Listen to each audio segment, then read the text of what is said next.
Tasmad bhavantam anavadyam anantaparam sarvagyam ishwaram akunta vikunta dishnyam nirvidnadihi ahamuhe vrajanabhitaptaha narayanam narasakam sharanam prapadhye. Narayanam narasakam sharanam prapadhye. We have started diving deep into the nectar of Uddhava Gita. Those of you who have joined us today, the 11th skanda of Srimad Bhagavatam contains the crown jewel of Bhagavatam. It is celebrated as Uddhava Gita, a conversation between Bhagavan and the Supreme Bhakta, Uddhava. And Uddhava Gita begins in the mood of separation. Krishna is about to go back to Vaikuntha. He is preparing for his ascent. And it is in that context this conversation ensues between Uddhava and Krishna. Last week, we looked at the structure of the Uddhava Gita. In order for us to understand Krishna's message, it is important to also see the flow of the conversation. Just like Bhagavad Gita, Uddhava Gita is also a conversation where Uddhava asks certain very important questions. But more than Bhagavad Gita, in Uddhava Gita, Krishna takes charge of guiding the flow. Because Uddhava is at a different level compared to Arjuna. The challenge that Uddhava faced was so very different compared to what Arjuna faced. So therefore, we started looking at how Uddhava Gita can be looked at the journey of a seeker through 10 stages. And we have looked at 2 stages so far. The beginning, which is essentially a stage where the refinement of the heart begins. Because Bhagavan orchestrates separation not to abandon Uddhava, but to strengthen Uddhava's love for Krishna. Separation in many ways is the seed, or rather it's a fuel that can strengthen our bhakti. And therefore, the very first stage of Uddhava Gita is refinement of the heart of the seeker. A heart that longs to belong to Krishna. A heart that craves not for the world, but for the world maker. And then the second stage of the seeker is the refinement of the senses. In any spiritual journey, the biggest challenge for a seeker is how, while engaging with the world, can continue to be on the path. It is not easy, because the world by design is meant to distract the seeker. The sense objects by design are meant to captivate the senses. The senses and sense objects, both products of the gunas, have affinity by design. And therefore, whether we like it or not, the senses are constantly pulled by the sense objects. So therefore, for a seeker, refinement of senses becomes so very crucial and foundational to continue to stay on the path. Therefore, we saw in chapters 7, 8 and 9 of Skanda 11, the glorious Avadhuta Gita, where Krishna uses 24 examples. He points out to the world through the conversation between Avadhuta Brahmana and King Yadu, where Krishna says, The universe is a university. There is so much to learn. When we look around, every object, every entity is a source for wisdom. Everything in this world can teach us, provided we are tuned in to be receptive to the teaching.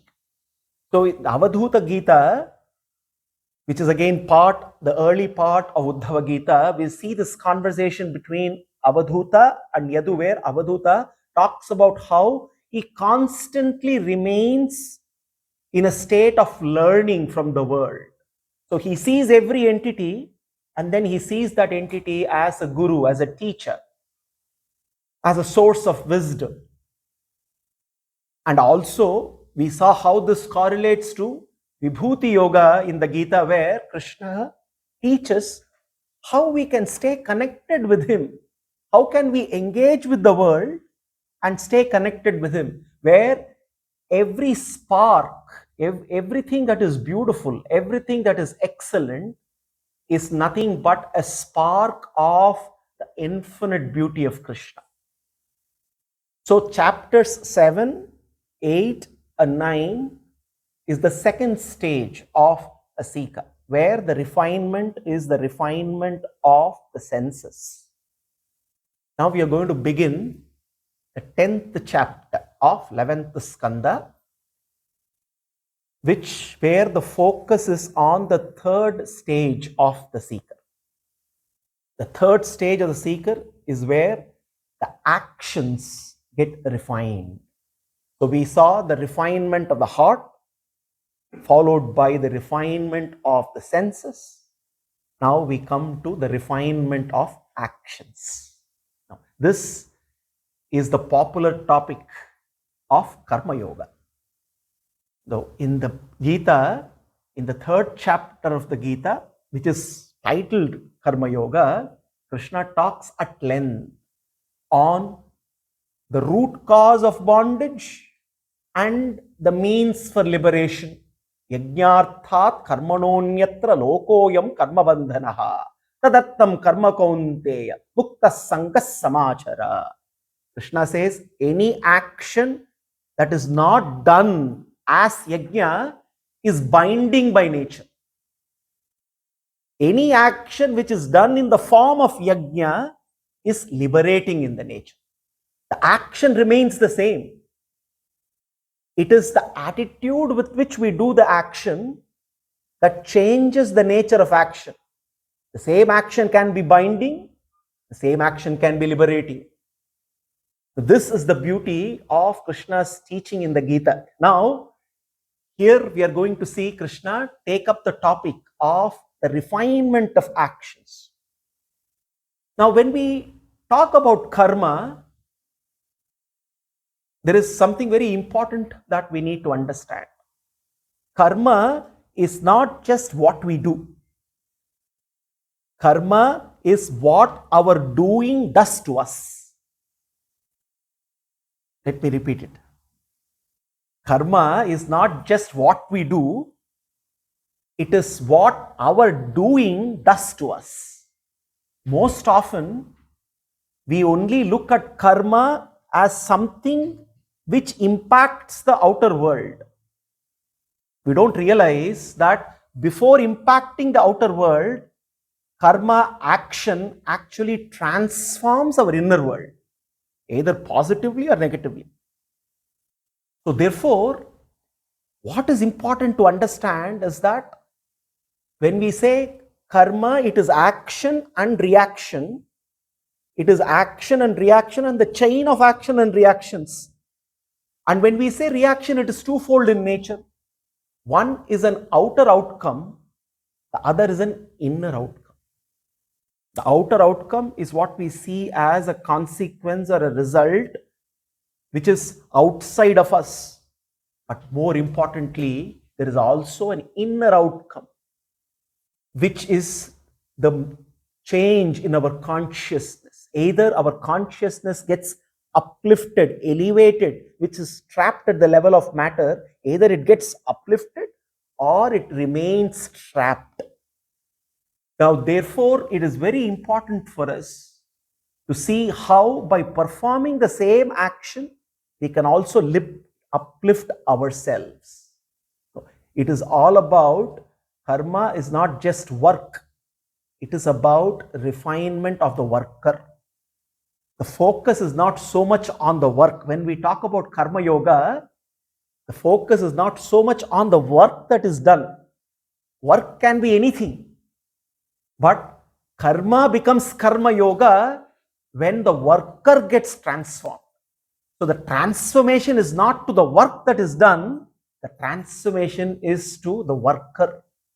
That is where now here Krishna in the 10th chapter of 11th Skanda takes up two very important topics.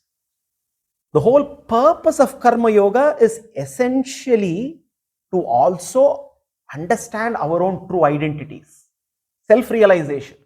In the Gita, the first 6 chapters of the Gita deals with karma yoga and jnana yoga, the object being atma sakshatkara, because the more we perform right actions with the right attitude, the outcome of that is twofold. One, obviously, is the reward that we see externally. But this reward that we see externally fades because it is not permanent.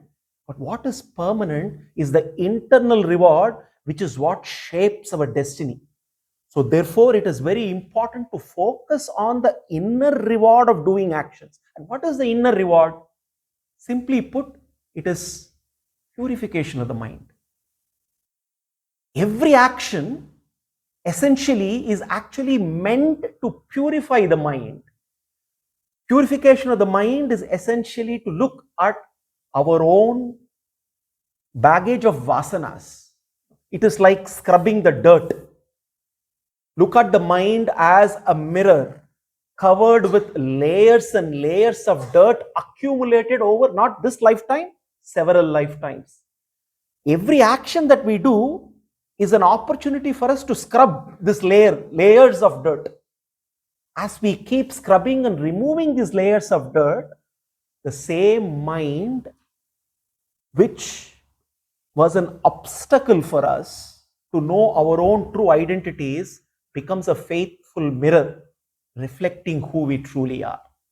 So therefore, when we say karma yoga leads to atma sakshatkara, it is essentially the process of doing karma yoga is a process of purification.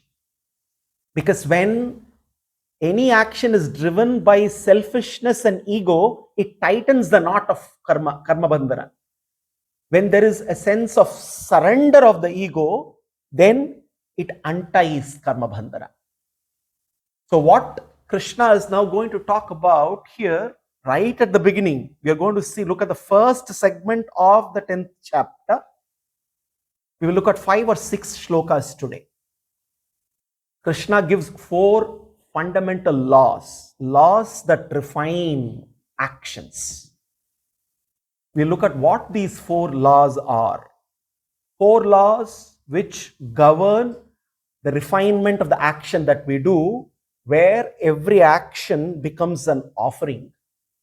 When the action becomes an offering to Krishna, then our effort becomes elevation of our consciousness. You have to constantly remember that when we say elevation of consciousness, what does it mean? Our consciousness today is trapped at the level of matter, which means I am tightly identified with my body. When I say I and my body are one and the same, which means my consciousness, my awareness is now at the level of my physical body.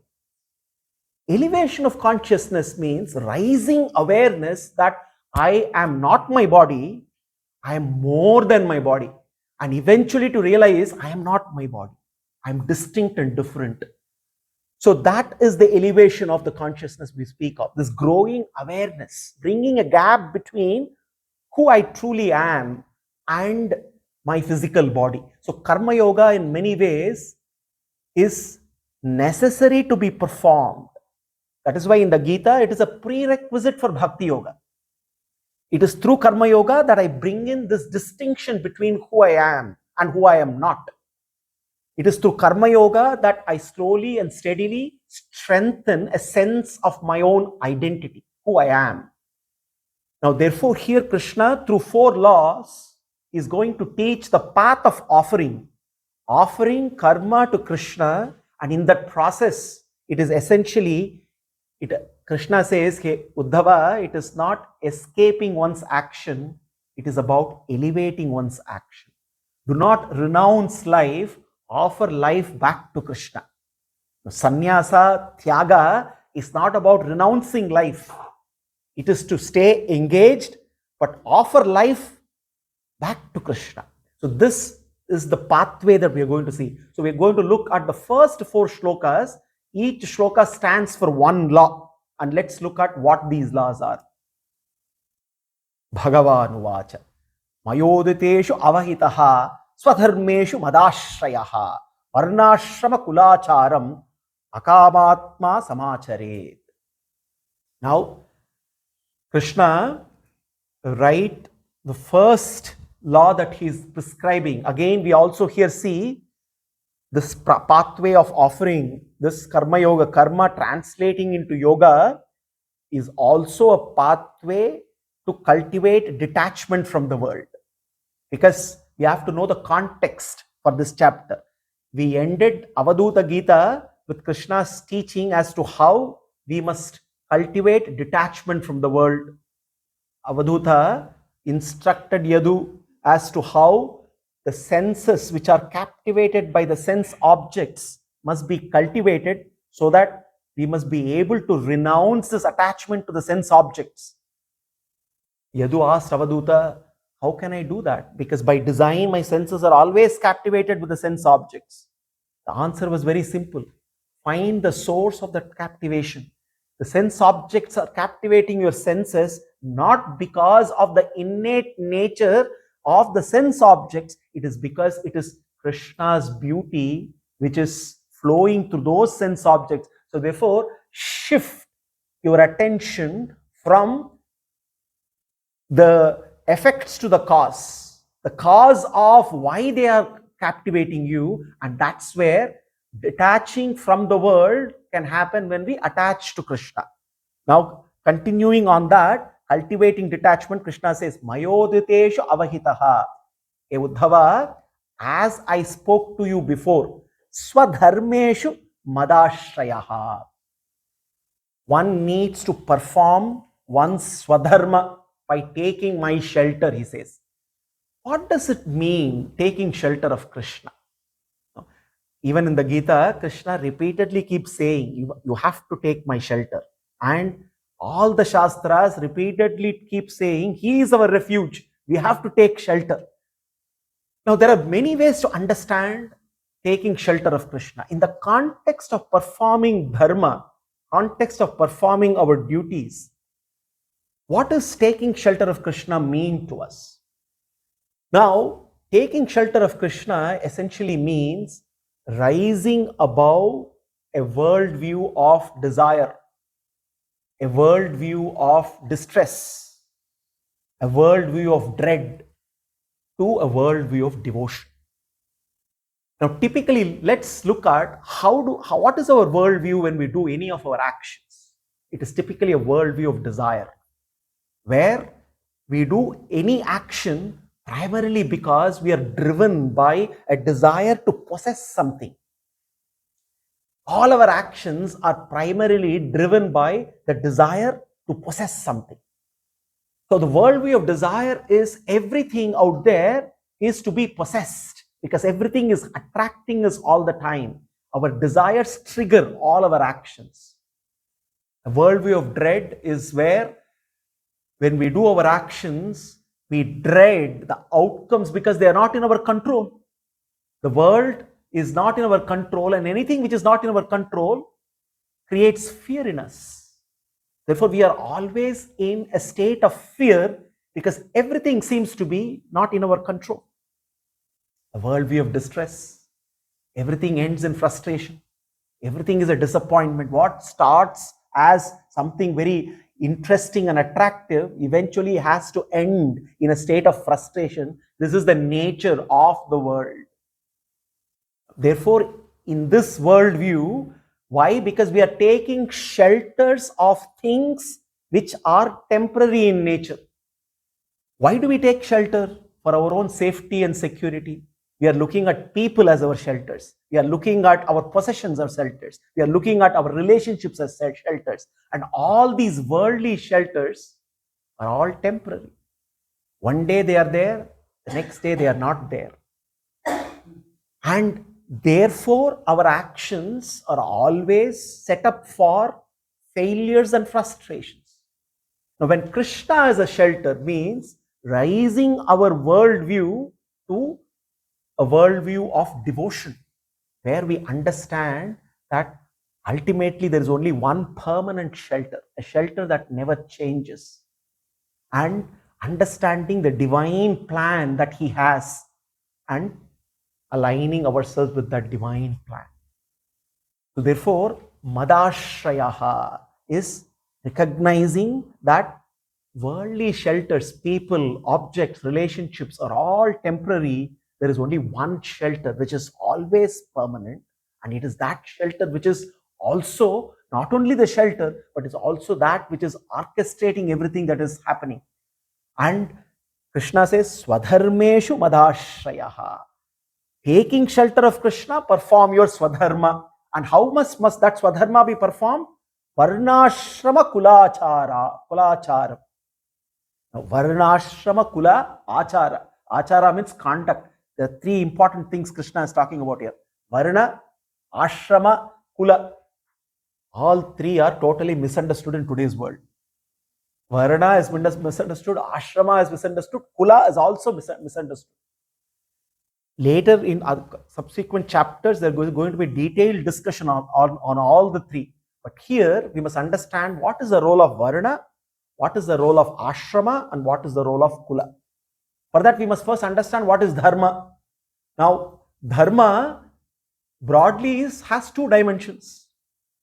There is one dimension of Dharma, which is essentially order in the society. When the Shastras say, Dharmo rakshati rakshitaha, what is the protection of Dharma that we are doing? Protecting the Dharma means order in the society. That is one dimension of Dharma, which means there is harmony in society. Everything is functioning as per the laws. No one is breaking the laws of the lawgiver. Everything is smoothly functioning. There is harmony, there is happiness, there is order. That is one aspect of Dharma, one dimension of Dharma. There is another dimension of Dharma at the level of the individual, which is also order, which is inner order within the individual, which is performing one's duty. So let's look at these two dimensions. One is the individual duty, which is Dharma. The other is order in the society, which is also Dharma. And both these two dimensions of Dharma are synergistic. Why? Only when I do my duty, I contribute to the harmony and order in the society. On the other hand, only when there is order and harmony in the society can I do my duty. It is synergistic. If there is disorder in the society, individuals will not be able to perform their duties well. That is why the harmony in the society has to be maintained all the time. On the other hand, how do I maintain order in the society? Every individual has to contribute to order in the society. So synergistic. So Dharma means duty, and this duty is at the level of the individual. Dharma means order at the level of society. Now, for the level of society, how do I contribute to the order? This is where Varna Dharma comes in. Chaturvarnyam maya srishtyam guna karma vibhagashaha. Krishna says, the four Varnas are created essentially to define roles that people play in society. Everyone is given a role description, job description, like an organization. Organized society is like an organization. Then people come together, different types of people come together. How can there be order How to ensure there is no disorder? Everyone must play an ordained role. In an organization, every department head has to play their respective job as per the job description. Finance has to play finance's role, sales has to play sales role, marketing has to play marketing's role, procurement has to play procurement role. If people start to play others' role, there is chaos. And if they don't play to their job description, there is chaos. Similarly, in society, each Brahmana, Kshatriya, Shudra, Vaishyas, these are all job descriptions, roles that people need to play in order for functional harmony in the society. And therefore, Varna Dharma is for establishing order in society. Dharma, the outer Dharma, order and harmony in the society. Now, what about inner order at the level of the individual? Ashrama Dharma.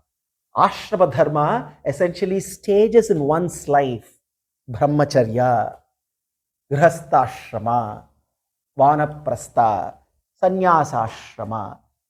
These ashramas are meant for the individual to manage desires and actions in such a way that one can individually progress, spiritually progress, and keep performing one's duty.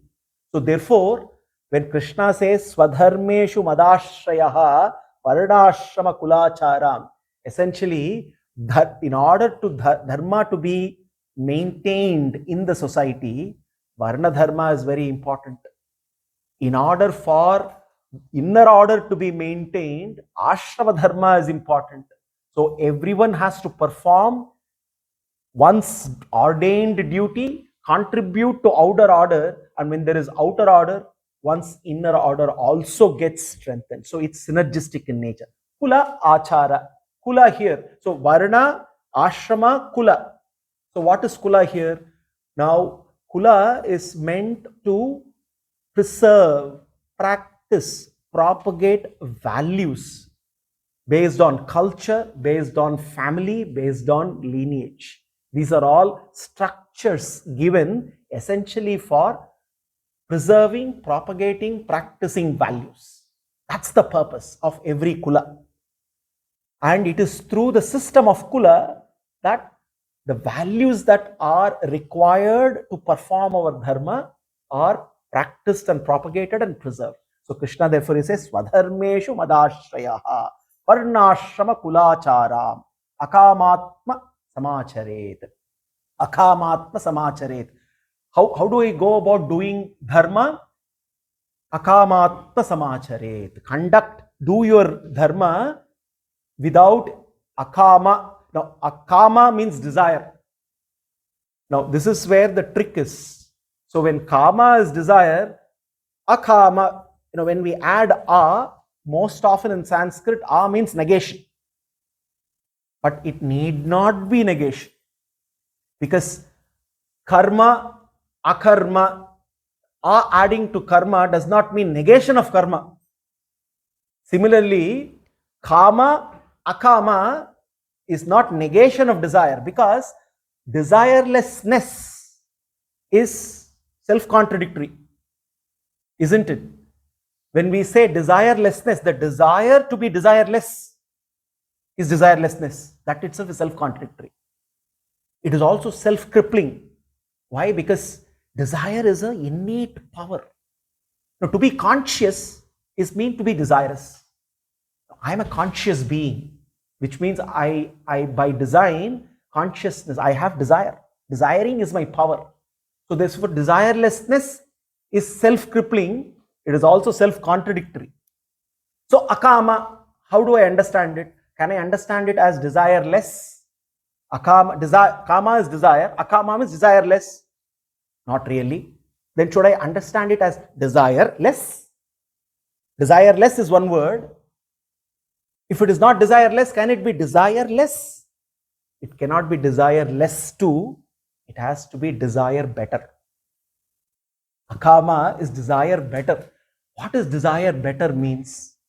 Desiring better means replacing our unnatural desires with our natural desire. So akama is essentially replacing our unnatural desires with our natural desire. We only have one natural desire. And what is our natural desire? To give a simple analogy which we often use, our unnatural desires are like rust around a piece of iron. When there is too much of rust that gets accumulated on a piece of iron, obviously the iron will never get attracted to a magnet. So our unnatural desires are like this layers of rust. That is why we don't get easily attracted to Krishna. When this unnatural desires, this layers of this rust is removed, there is only one natural desire that remains. The piece of iron has to get attracted to Krishna. There is only one natural desire for every Atma. That natural desire is longing to belong to Krishna. Our natural desire is to love Him. There is nothing else. That is our desire.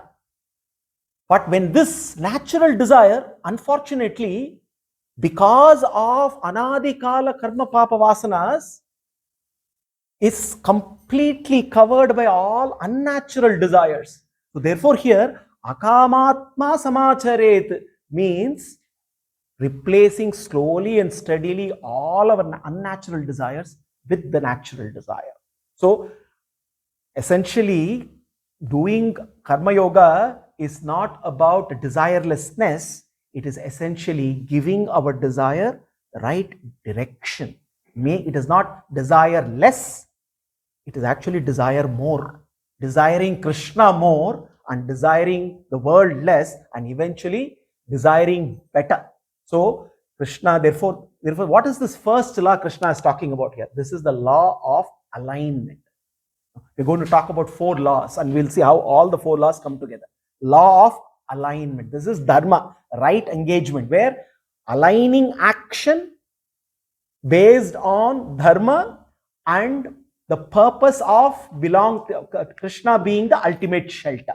This is the first law, where the principle here is right action purifies.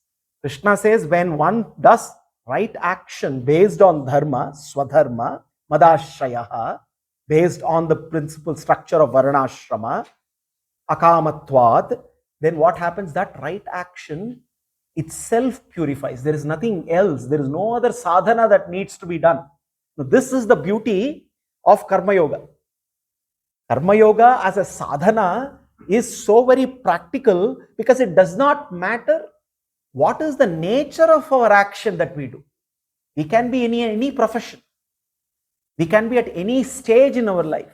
We are not changing the action. We are not changing the work. We are changing the worker. So therefore, right action purifies. And therefore, this is the first law, the law of alignment. Now, what is the next step? Now we need to see, knowing this, we also need to understand that doing this doesn't come naturally to us. Doing Swadharma without selfish desires doesn't come naturally to us. Why? The second shloka, Krishna gives the reason. He says, unfortunately, the way the material world works is so very different to the way spiritual world works. Material world is inverted. That is the reason why in the 15th chapter we see Purushottama, we see the inverted banyan tree. Now, the second law, the first law is law of alignment, second law is law of inversion. What is this law of inversion? This is a beautiful law and very profound, very profound. Essentially what Krishna says, what begins in attachment ends in affliction. This is the powerful statement that Krishna is making to this. Anything which begins with attachment to the world has to end in affliction. This is the law. This is the rule, inescapable rule. Therefore he says, Anviksheta vishuddhatma ehinam vishayatmanam guneshu tatpadhyanena sarvarambha viparyayam. Sarvarambha viparyayam. Viparyaya means inversion. Sarva arambha, sarva, every endeavor results in viparyaya, which means, what is viparyaya? All the outcomes become contrary to our expectations. This is what we see. No, we are chasing for happiness, we only end up with pain, distress. This is what happens. Anything which starts as pleasure ends up in pain. This is the rule of the material world. Sarvarambha viparyaya. No, the deluded, Krishna says, invert reality. Why? Because they treat instruments as sources. They treat effects as causes. Because we think this body is the source for pleasure. The body is an instrument. It's not the cause for pleasure. We look at an object. We look at a delicious laddu. Again, we go back to our example of laddu. We think that is the source of pleasure. Because why? When I eat the laddu, it is giving me joy. That is true. When it is only one laddu. When I eat the second laddu, the quantum of joy maybe seems to a little bit come down. When I am forced to eat the third, the quantum of joy comes down. From fifth onwards, if somebody offers me the sixth, I start running. So then laddu is not the source of pleasure. If laddu is a source of pleasure, one laddu or 100 laddus, I should be able to enjoy it. Then what is the source of pleasure, we'll ask. Everything in this material world, which seems to be the source of pleasure, actually is not the source. It is only an instrument, it is only an effect. The cause is something else, somewhere else. There's a man walking on the road. Yeah, his pocket was full of gold coins. And there was a hole. So as he is walking around on the road, one after the other gold coins started dropping on the road. He saw the first gold coin on the road. He felt so happy. He picked it up. Obviously, who would leave a gold coin, right? He picked it up and put it in his pocket. He walked again another gold coin. Now he was convinced that this is a pathway to a treasure. And he got lost just staying on the road, not coming back home. Without realizing, more the number of coins he picked and put it back, more the number of coins were dropping.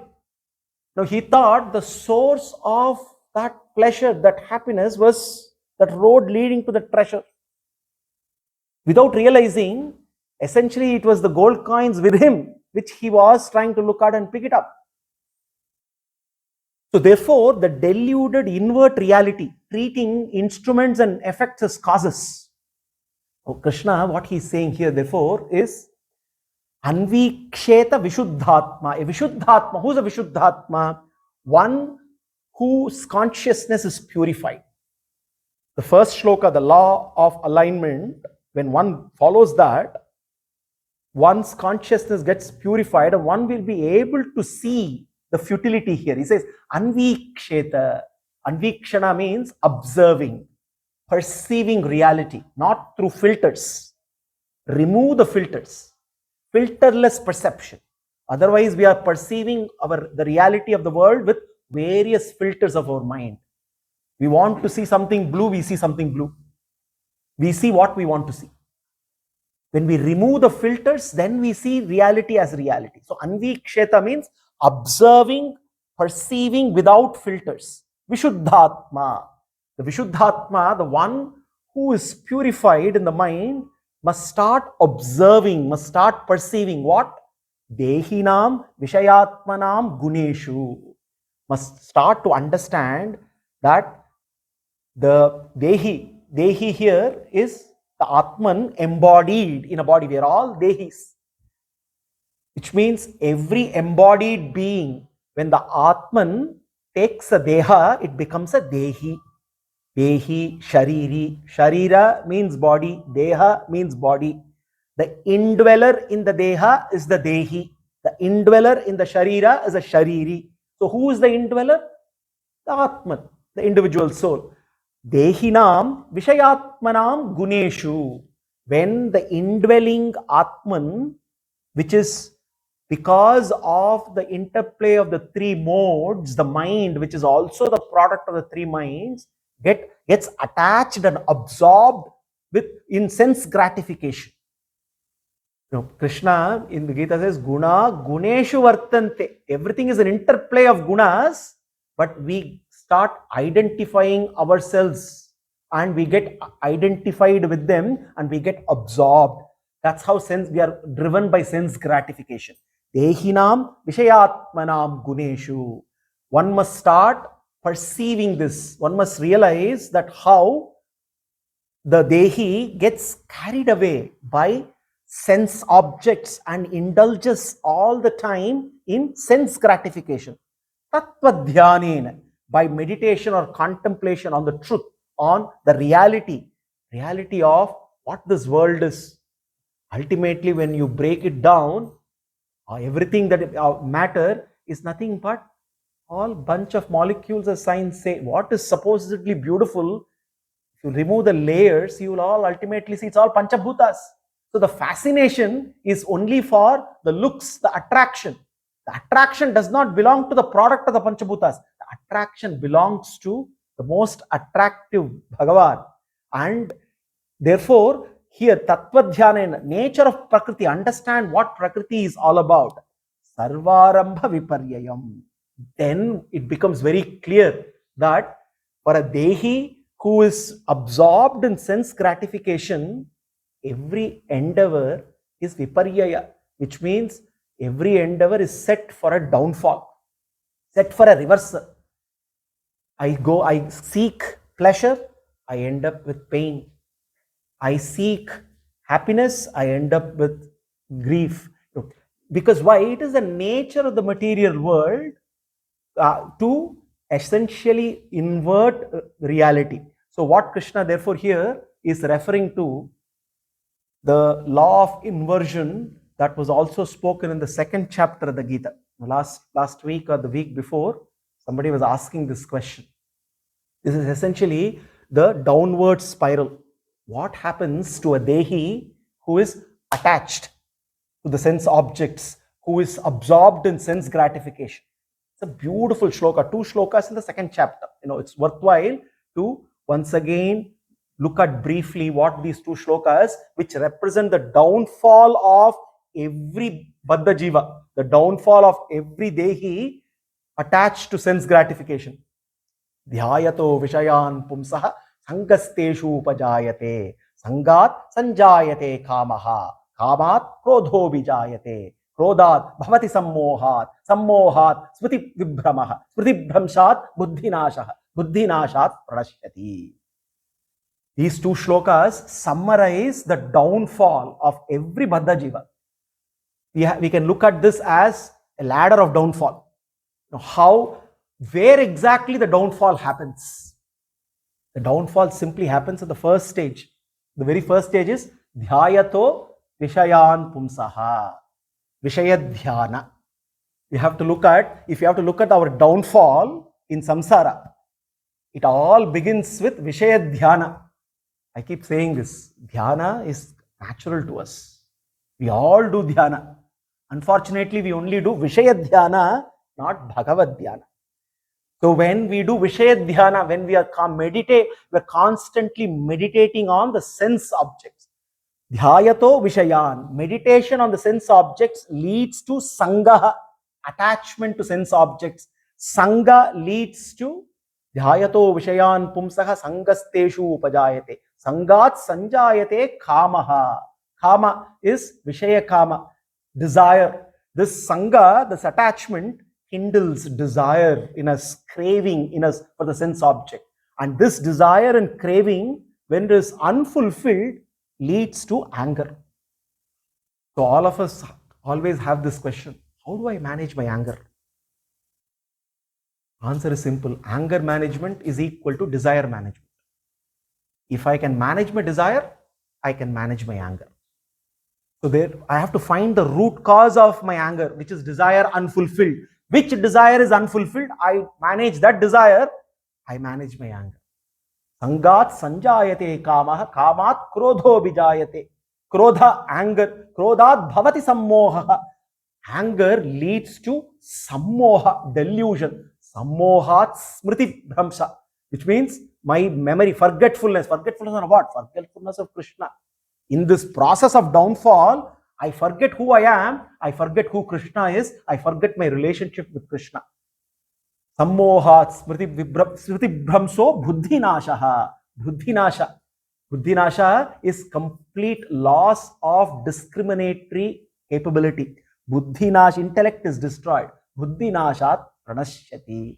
Total ruin. I reach the very, very, down, the nadir of downfall. That essentially is the state of our samsara.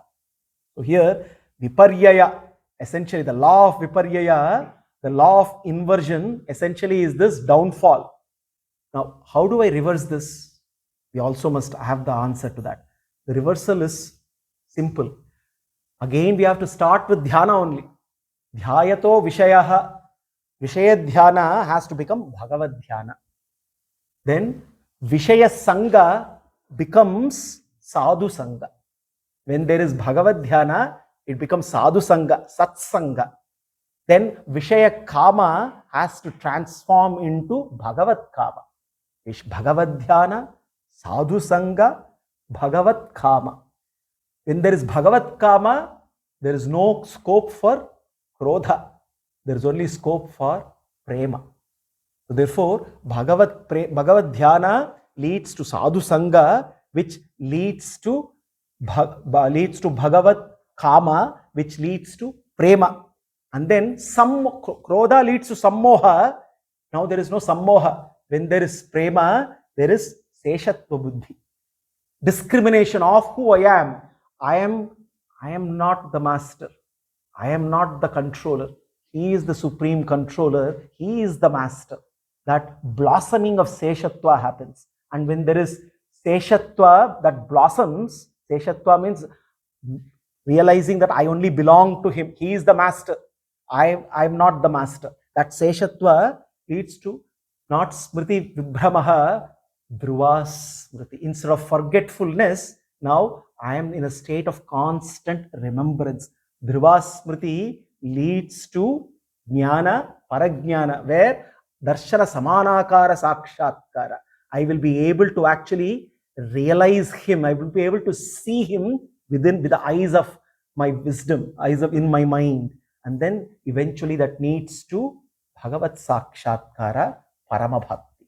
So we see the spiral of downfall can be reversed with a ladder where we grow from Bhagavad Dhyana to Bhagavat Sakshatkara. Now in the second law, therefore, Krishna is alerting on what begins in attachment, ends in affliction. Attachment to the world. So therefore, the antidote is essentially the very first step. Change the nature of your attachment. So first is the law of alignment. Second is the law of inversion, which is the law of viparyaya. So now the third step. We also see here the graduation in terms of evolution of true detachment. Now how do I see the futility of my material actions. I see the futility of my cravings for bodily gratification. Then the third step. Now going to the third step, Krishna gives a beautiful analogy. Suptasya vishaya loko dhyayato va manorataha nanatmakatvad vipalaha tatha bhedatmadir gunaihi. Suptasya vishaya loko dhyayato va manorataha. This is something which all of us can very easily relate to. Suptasya. No, so here supti is essentially dream state. Vishaya loko dhyayato va manorataha. We do two things. One, in the state of when we are sleeping, most often the bulk of our sleeping is in that state of dream state. That dreamless deep sleep state is something we all crave for, because that's the reason why when we wake up, sometimes we are more drained than we went to bed, because of the dreams that happen to us. Now, suptasya vishaya, and in the dream. Now, interestingly, we must also know that the dream world is also real. While it is in the mind created, the dreams are also product of our karma. Because we all see, because we are experiencing even during the state of dream. We all notice this. Sometimes when there is a horror going on, we sweat. When there is, very nice things happening, we laugh. It's a different story. The one sitting, sleeping next to us will get disturbed, but it happens to us. We laugh, we cry, we shudder. We do many things, right? Sometimes we wake up with sweat because possibly we are running in the dream, running away from something. The dreams are real. Part of our own karma being expended happens in the dream, luckily for us. Otherwise, there's so much of karma that we have to exhaust. So even when we dream, a good part of our karma is being exhausted. But obviously, it is a mind-made world there. What we see in the dream, obviously, once we wake up, everything changes, right? We don't take off where we left in the dream. In the dream, possibly we suddenly were dreaming that we became the emperor of the world, sitting on the throne and having, multi-million-dollar account. But after we wake up, we have to come to the harsh reality. So what happens in the dream remains in the dream. Now, same thing, we also dream also when we are awake. Dhyayato va manorataha. We are daydreaming. This is what we call daydreaming, because mind is a great instrument which can vividly paint pictures.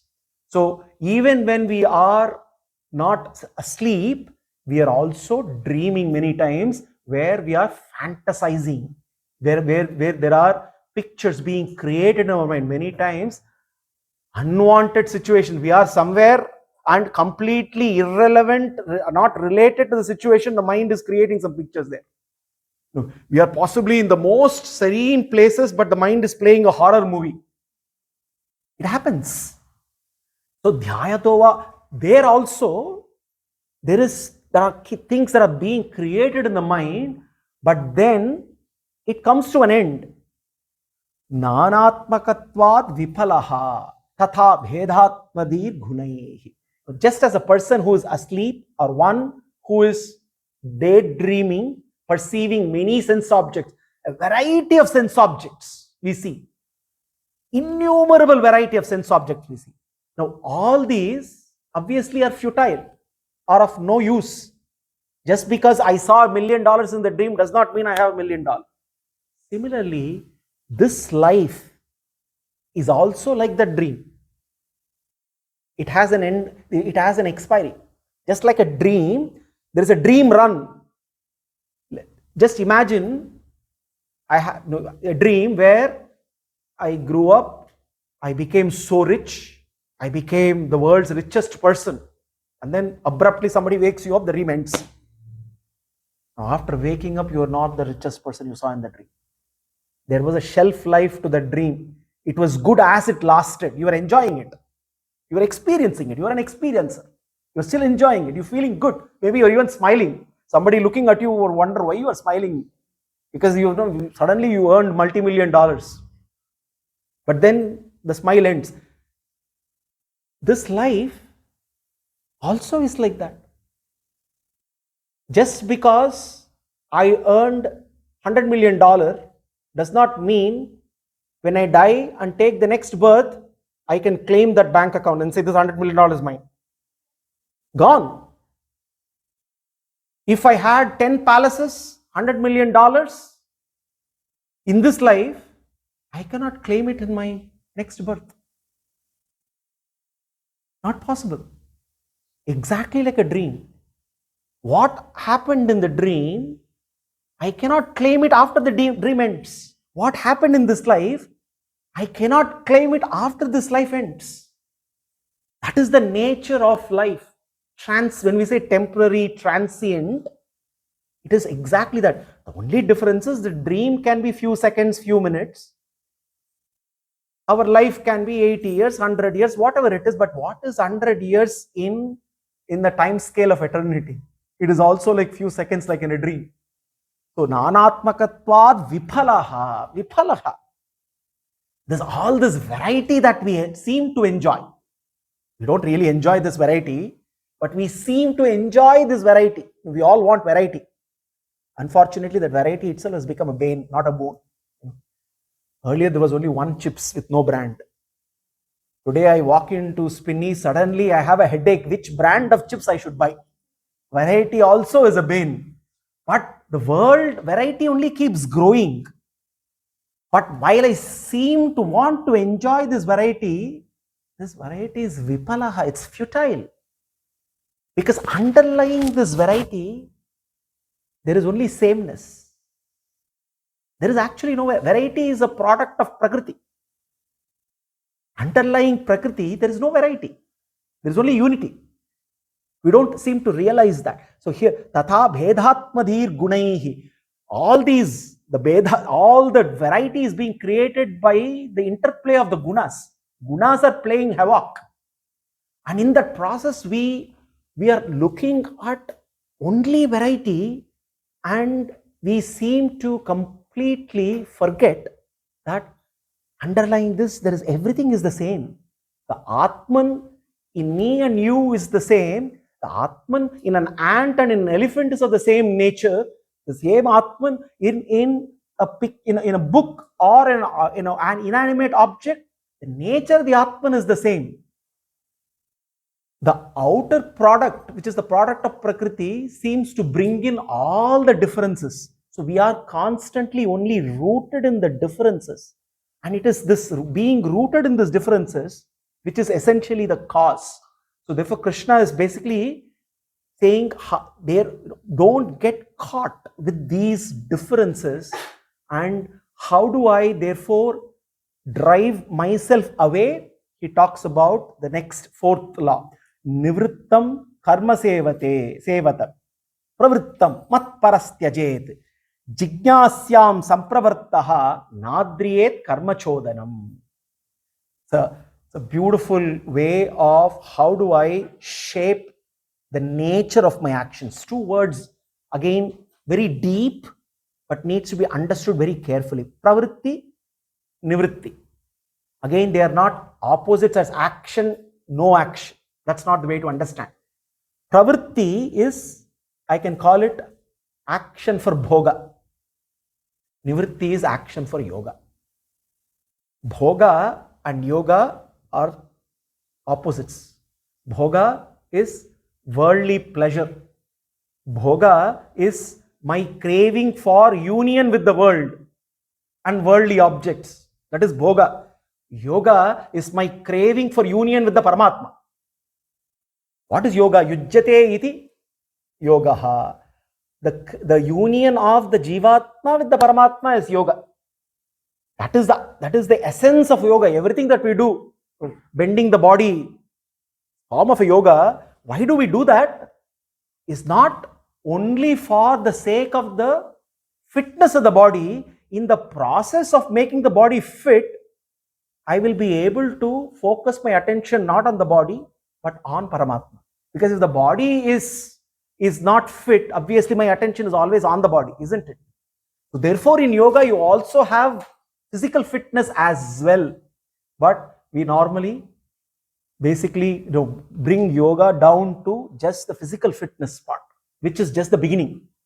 Now, pravritti there is action, doing actions for bhoga. Nivritti is doing actions for yoga.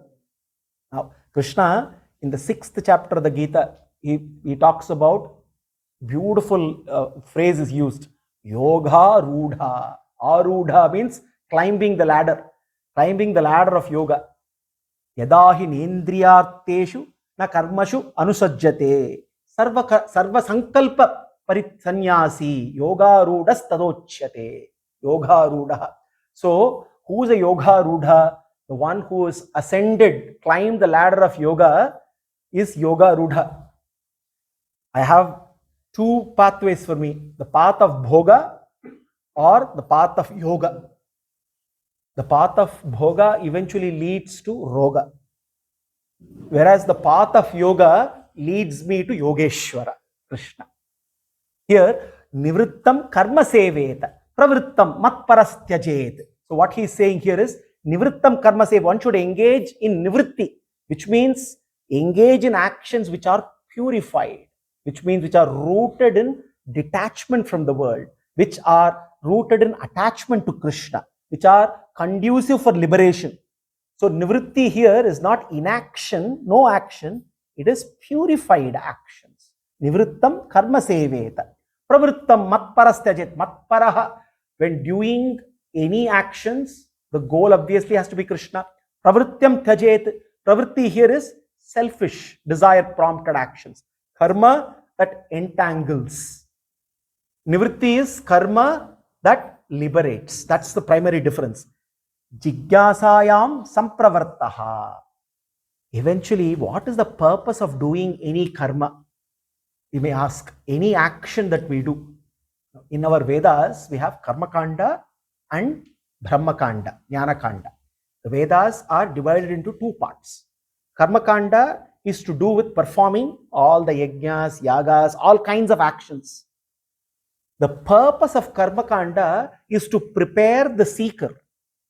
The Karma Kanda start, and the sutras, Jaimini sutras for Karma Kanda starts with Athato Karma Jignasa, which means Jignasa means inquiry into the nature of karma. Why should I perform karma? Ultimately to realize that by performing karma, all the worldly actions, all the results that come are temporary in nature. Everything is fleeting in nature. How do I now direct myself to that which is permanent? And therefore, the sutras, Brahma Sutras for the Brahma Kanda begins with Athato Brahma Jignasa, which means Jignasa means inquiry. Athato Brahma Jignasa, inquiry of that Brahman, that Paramatma, that Purushottama, who is the only, who is permanent, who is eternal. So here, Jignasayam Sampravartaha. By doing Karma Yoga, doing all the karmas, one is awakened to one's purpose of life, and one starts asking, what is ultimately the purpose of everything that I'm doing? Why am I even here? Why am I doing what am I doing? Ultimately, the purpose is to recognize, realize the ultimate destination. So that is the jignasa that is talking about. Nadriyet karma chodana.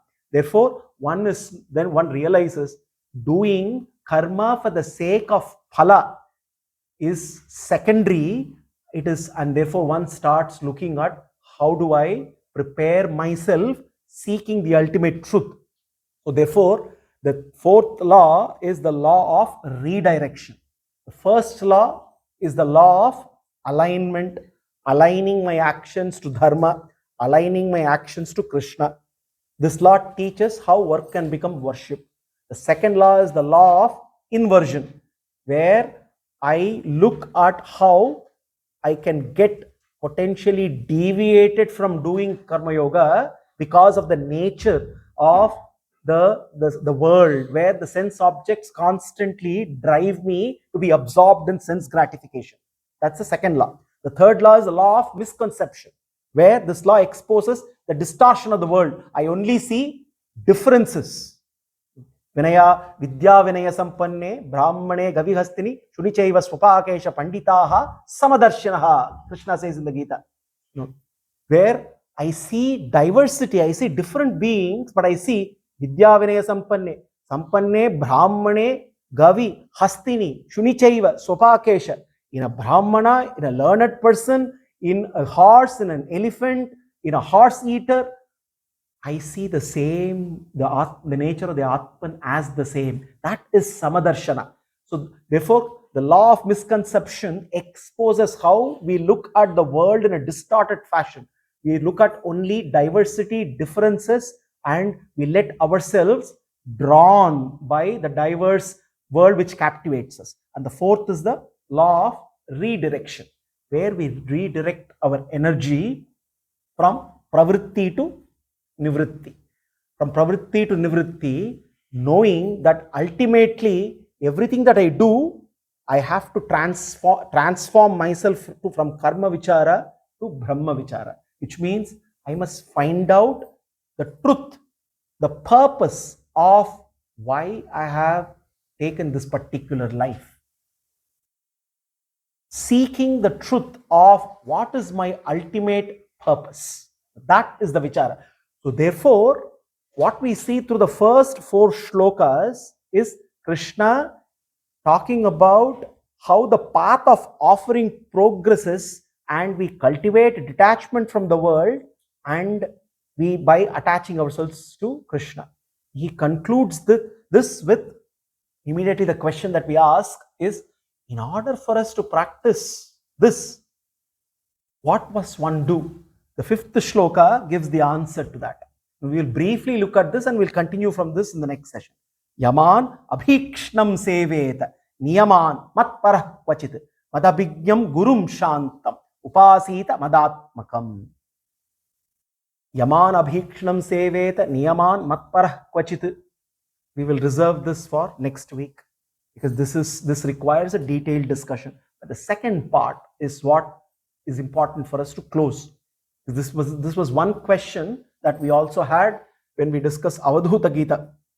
Krishna talked about the universe being a university where everything is a source of wisdom. Now, in the 4th chapter of the Gita, Krishna was categorical. Tad viddhi pranipatena pariprashnena sevaya upadekshanti te jnanam jnaninaha tattvadarishinaha. For tattva jnana to happen, one needs a tattvadarshi as the guru. Now here Krishna is saying the same. Madhabhigyam gurum shantam upasita madatmakam. In order for one to discover these laws, these 4 laws, what is essential is one needs to approach a guru, madhabhigyam, who knows Krishna. Gurum shantam upasita madatmakam. Yes. Guru is like Bhagavan himself, and by approaching and surrendering to the Guru, one then begins this journey of the pathway of offering. The flow of the sequence, as we have seen, we may see, begin where you are, do your duty, then you start with seeing the trap of samsara. Look at this law of inversion. There is a trap. Beware of the trap. Then once you are aware of the trap, you correct your vision. How do you correct your vision? You see the differences are apparent, but underlying the differences, really there's only sameness. The 4th, and knowing correcting the vision, you channelize your energy from pravritti to nivritti. 4 shlokas. Then the 5th, Krishna says, approach a guru. So we may ask, and one should approach a guru after all these 4 steps? If we go with the sequence, then there will be no Sishya, there will be no Guru. What we need to understand is, in Uddhava Gita, Krishna doesn't follow a linear structure. It is like a spiral. No, he connects various topics. So therefore, approaching the Guru is like the linchpin. And it is not after the 4. In a way, when he starts Maya Uditeshu, he is essentially saying, as I spoke. And how does one know what Krishna spoke? Through the Guru. How does one discover the law of inversion? When a Guru exposes it. How does one know the law of misconception? When the Guru teaches Samadarshana. How does one follow the law of redirection? When the Guru enables and empowers how to channelize one's energy from pravritti to nivritti. So the 4 laws, in a way, they have the linchpin of the 5th shloka. Ideally, the sequence should have been 5th shloka to come. But Krishna has his own style. He doesn't follow a linear style. He follows a spiral, more so in the Uddhava Gita. And at least in the Bhagavad Gita, we see some kind of a linear structure. Uddhava Gita is slightly different. But the importance here is, once again, that Krishna, as he instructed in the 4th chapter, he says, this pathway, for the alchemy of action, which is karma yoga, the offering of the path, we need an alchemist. And that alchemist is the Guru who enables this transformation to happen. Now, in the subsequent verse, Krishna also talks about Sishya Lakshanas. We'll discuss that separately. We will see the Sishya Lakshanas in the next session. But before that, we also have to complete the 5th shloka, the first 2 lines. We'll come to that. We'll continue with this in the next session. Sarvam Sri Krishna.